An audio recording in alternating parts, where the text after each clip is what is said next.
Concerns tonight after an immigration and customs enforcement agent walked into the Travis County Courthouse and arrested an undocumented man. Defense attorneys say this move could be crippling to the criminal justice system. Juan Cornilla-Guerrero was deported in 2008 but came back in the U.S. illegally. In January, he was arrested on 2 charges of assault and possession of marijuana. KXAN's Kylie McGivern spoke with the defense attorney about whether ICE arrests like this could become the new normal. What happened today at the courthouse was unprecedented here in Travis County. News of ICE agents arresting Juan Cornilla-Guerrero when he showed up for a pretrial hearing turned members of the criminal justice community on their heads. I was afraid for my clients, and I was afraid that, this is the first step, and oh my God, what's next? Attorney Julie Pennington says she heard about ICE agents coming to courthouses in other parts of the country, but saw no indication of that in Austin. That changed today.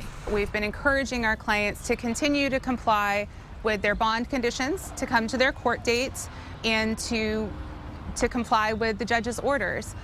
Now, we can't say that. Pennington says the move fuels fear that could prevent victims and even witnesses from coming to court, hindering the criminal justice system's ability to prosecute. And it also hinders people's ability to come back and to fight for themselves and advocate for themselves to eventually be acquitted of the charges that they're facing. The risk leaving attorneys faced with the burden of whether to advise their clients to appear in court. Pennington says now, more than ever, there is a need for defense and immigration attorneys to come together to navigate the system. Kylie McGivern, KXAN News. In a statement, ICE said if convicted, Cornilla-Guerrero could face up to 20 years in prison for re-entry into the United States after deportation. His next scheduled court appearance is Monday. Texas Congressman Lamar Smith sent out a statement on today's arrest. He says he supports the right of ICE officials to deport undocumented immigrants who have committed crimes. He went on to say that the courthouse should not be a sanctuary for those who have broken the law.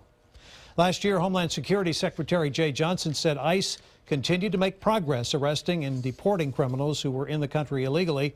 He said more than 90% of those deported from inside the U.S. in 2016 were convicted of serious crimes, compared to just 51% in 2009. This year's report is not available yet, but we expect to see some changes following President Donald Trump's executive order on immigration and border security. He's ordered ICE to hire up to 10,000 additional agents.